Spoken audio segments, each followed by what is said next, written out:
Magandang araw mga ka-Wonder, welcome back sa ating YouTube channel, Wonder Vlogcaster po.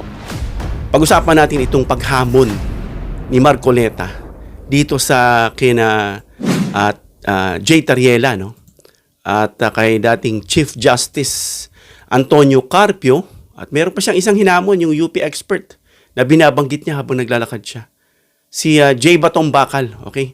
So hinamon niya ang mga ito sa isang friendly debate dahil dun sa public, so to defend, of course, himself, dun sa controversial remarks niya na sinabi niyang tungkol doon nga sa KIG or Kalayaan Island Group na nagkaroon ito ng matinding kritisismo mga ka-Wonder. Galit na galit yung taong bayan kay Marcoleta. Yung mga naririnig ko sa mga usapan, yung mga kilala ko at mga usapan, mga ibig sabihin, yung pag-uusap nila kahit sa mga gilid na nadadaanan namin, talagang halos hinahamak talaga itong si Marcoleta kung ano-anong tinatawag sa kanya. Galit na galit kasi raw ito ay baliwala sa mahalagang bahagi ng bansa, lalo na itong Kalayaan Island Group, no? So yun nga, sabi niya na dahil nga doon para malinaw hinahamon niya itong tatlo, no? May kumasa. Mamaya sasabihin natin yung kumasa. Pero dahil yan, merong isang abogado rito, no, na dahil nga sa sinabi niya na i-give up, sabi kasi ni Marcoleta, ano ba talagang ipagpatayan natin dito for something that is not even within our EEZ? Ang gawin natin po para madali, ito yung sinabi niya, i-give up natin ang KIG Kalayaan Island Group. Sabi ni abogado na si Attorney Wilfredo Garrido, instead of giving up KIG, let's give up Marcoleta to the People's Republic of China. Yun ang sinabi sa kanya mga ka-Wonder. No? Actually, hindi lang yata si Attorney nagsabi nun. At kung makalat-kalat yung usapan, na sabi daw ni Marcoleta, hindi niya raw sinabi na i-give up natin, no? Yung Kalayaan Island Groups. May resibo mga ka-Wonder. Ito yung resibo, panoorin natin. Talaga ipagpapatayan natin dito for something that is not even within our EEZ. Ang gawin natin po para madali, i-give up natin yung KIT. Ano go-govern? Para madali, i-give up natin yung KIT. Para madali, i-give up natin yung KIT. So yan mga ka-Wonder, straight from the mouth of Senator Marcoleta, no? Hindi siya nakalusot dahil yan po ay dokumentado. Kasi iba na yung panahon ngayon. One click sa social media, disperse agad ang information. Disseminated agad, kalat, kaya walang ligtas. Yan pong resibo, no? Na sinabi niya, ewan ko, I don't know how he will defend himself dito sa i-schedule nilang debate, a friendly debate against Jay Tariela. I think Jay Tariela nag-respond na parang hindi ito pinagdedebatihan, parang gusto niya i-uphold na lang ni Marcoleta yung batas, no? O kaya i-confirm niya o suportahan. Pero may kumasa, no? Ang kumasa ay si Chief Justice Antonio Carpio. Yung nagsabi sa kanya, if I'm not mistaken, ito yata yung nagsabi sa kanya na he is the least of all the legal luminaries or lawyers, I'm not sure, pero ang ginamit kasi term, legal luminaries. Pero sabi nga ni Carpio, he is the least, so that is an insult. Straight, kumbaga nagsasalita siya, at gunpoint. Sinabi niya sa mukha ni Marcoleta, kung imaginein mo yun, talagang nakaka-insulto yun. Pero hindi naman harapan, sinabi niya yun. Of course, nabasa at napanood. Malamang ni Marcoleta yun. So ito yung nagsimula, nung nagkaroon siya ng komento doon sa Commission Appointments Hearing, sinadjust niya yung term, and I quote, itong give up. Sinabi niya, give up yung Kalayaan Island Group since na beyond 200 nautical mile excluding economic zone, ang sabi niya. So yung comment na yun, nagkaroon niya ng backslash sa kanya, na talaga ang daming nagalit, kinondemn siya, hinatulan siya, dahil ito ay pagpapakita o pagpapahina sa Philippine territory claim natin dyan sa West Philippine Sea, at naririnig yan ng China. Oo nga, para bang nagkakaroon at napapahina yung ating stand dyan. At si Tariela, inimbitahan nga itong si Marcoleta na bisitahin itong Kalayaan Islands, at tignan yung sitwasyon siya mismo, first hand, para makita niya kung ano yung kalagayan. So sumagot si Tariela dun sa sinasabi niyang national territory, territorial integrity and rights in the West Philippine Sea na hindi ito subject sa debate. Napakalinaw naman kasi bakit? Nanalo na ito sa arbitral ruling. Diyan no? Na sa UNCLOS, ito ay ibinigay o ginawad sa ating bansa na tayo ang may rights dito. So there's nothing to debate about kasi bakit? Tapos na. Pinagdebatihan na yan ng mga eksperto doon. So all you have to do is to uphold yung rule of law when it comes to the law of the sea, yung UNCLOS nga. So hindi kailangan magdebate. So yun, nakatatawa ako rito pero yun nga, may kumasa. No? Etong post ni Haiderian, breaking, kumasa sa kanya itong si Justice Carpio. Patay. Naglalakad siya, sabi niya, hahamunin niya sa isang friendly debate. Pero parang bago yata ang debate, parang mag-uusap muna sila para daw maintindihan ng taong bayan.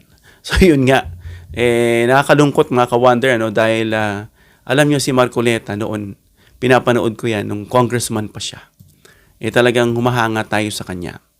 Tila ngayon, parang ang term nila is parang nagiging pasaway, si Marcoleta, na nagiging abogado siya nitong mga disgaya, nagiging abogado siya ng China, at ngayon pinagtatanggol niya at i-give up para yung West Philippine Sea.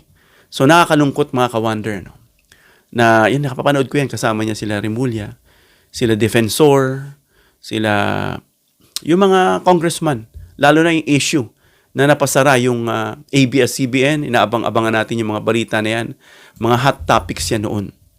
So yun nakakalungkot. At panoorin natin, tignan natin kung sino mananaig. Chief Justice po ito, At yung isa, expert, UP expert, na si J. Batong Bakal. Tignan natin kung kakasa siya at panoorin natin mga ka-wonder. Ang topic itong ang West Philippine Sea, itong KIG. Ewan ko kung didepensahan niya raw yung sinabi niya tungkol doon sa I quote, give up. Tingnan natin kung sino ang mananalo sa kanilang dalawa ni Chief Justice Carpio. Si Chief Justice Carpio napaka-experience nito, Kasi meron siyang, I'm not sure kung si Marcoleta ay nagkaroon ng experience to be a Chief Justice. Parang hindi, So, ito nga, malalaman natin. At yun nga, kumagat itong si Carpio, si Justice Carpio, sa hamon ni Marcoleta. Sabi ng iba, patay. Baka nininervyos na raw si Marcoleta. Well, ano ba ang sa tingin natin kung sinong mananalo? Tingnan natin yung credentials ng dalawa. Si Antonio Carpio ay ang kanyang profession is lawyer, jurist, and retired Supreme Court Justice. Si Marcoleta naman is lawyer din and politician.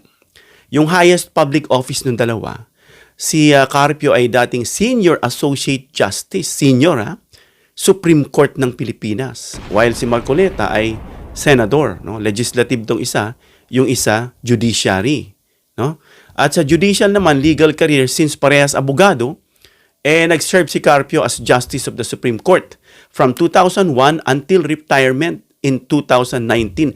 Napakahabang experience niyan mga ka-wonder. At nag-chair din siya ng Senate Electoral Tribunal. So sa madaling salita, ito yung tinatawag nating legal luminary talaga. While ito si Marcoleta, law degree din siya sa San Sebastian. Meron siyang master's sa University of the East. At ano pa bang meron kay Marcoleta? Doctorate in Public Administration sa UP programs, At sa Harvard School. Mabigat din pala itong si Marcoleta, mga ka-wonder.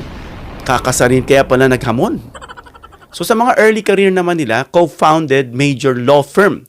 May sariling law firm to, co-founder Nagturo sa law at UP College of Law. Itong si Chief Justice. Alam natin kapag ang tao ay teacher, professor, maalam talaga sa batas yan, kagaya ni Luistro. Kasi nare-review nila na nagtuturo sila, kaya fresh pa sa kanilang isip. So nagturo siya 1983 to 1992. Matagal-tagal din, Chief Presidential Legal Counsel under Ramos, UP Board of Regents member. At ito naman si Marcoleta, entered public service at party list representative. Ito nga, congressman. held leadership, roles in House committees, Deputy Speaker, focus on poverty, etc. legislation. At ano pa? Dito naman sa major achievements mga ka-wonder. Pagdating sa major achievements, si Carpio ay authored hundreds of Supreme Court decisions. Talagang luminary nga ito mga ka-wonder. Led creation of online legal library, internationally recognized, mga ka-wonder for lectures on West Philippine Sea sovereignty. Kaya pala, ina-acknowledge siya, nire-recognize siya sa kanya mga lectures when it comes to West Philippine Sea sovereignty. Yun pa ang parang etong sinabi ni Marcoleta na give up. Hinamon niya pa. Yung kumbaga, isang eksperto pagdating sa West Philippine Sea sovereignty. Good luck, tignan natin mga ka-wonder. I can't wait to watch them. Sana hindi umatras yung isa sa kanila. Si Marcoleta, sabi ng iba. So, principal author si Marcoleta and co-author of multiple laws. Mamatindi rin pala. Example, yung Magna Carta of the Poor. Yung train law, sa panahon ni Duterte, start yung train law. Free Irrigation Act, longest serving representative before Senate. Nahaba siya naging congressman. May ibubuga rin, may kakasa rin. Yung public reputation ng dalawa, o recognition muna mga ka-wonder. Presidential Medal of Merit, mabigat. Excuse me. Etong si Carpio, Outstanding Law Awards. Grabe, mabibigat ito mga ka-wonder. Talagang masasabi mo ang legal luminaries, isa sa mga nag-carve ng Constitution. Honorary Doctor of Laws, honorary siya na Doctor of Laws, of course, based on his vast experience. Mga in-depth experience, malalalim. Noted expert, grabe. Saan? On international law, patay. Patay. Especially West Philippine Sea, patay ulit. Grabe. Good luck na lang talaga kay Senator Marcoleta. Kay Marcoleta naman, sa recognition, no national award on record for academic legal achievement, known for political roles and legislative track record. Wala. Samantalang si Carpio ang dami. Nakakasindak. Presidential Medal of Merit, Outstanding Law Awards, Honorary Doctor of Laws, Noted Expert on International Law, especially West Philippine Sea. Kaya nung nabasa, actually na sinishare sa akin ito ng aking mga kaibigan. Hindi ko lang siya masyadong tinake note dahil natawa kami na nagtawa doon sa senaryo na kumbaga nauna na sila, nag-preclude na sila kung ano yung mangyayari. Punta din naman sa public reputation itong huli, widely respected si Carpio mga ka-wonder as legal expert and defender of Philippine territorial rights in international law. Tama-tama, kaya pala siya sumasagot dahil siya ang eksperto rito when it comes to international law, lalo-lalo na sa Philippine territorial rights.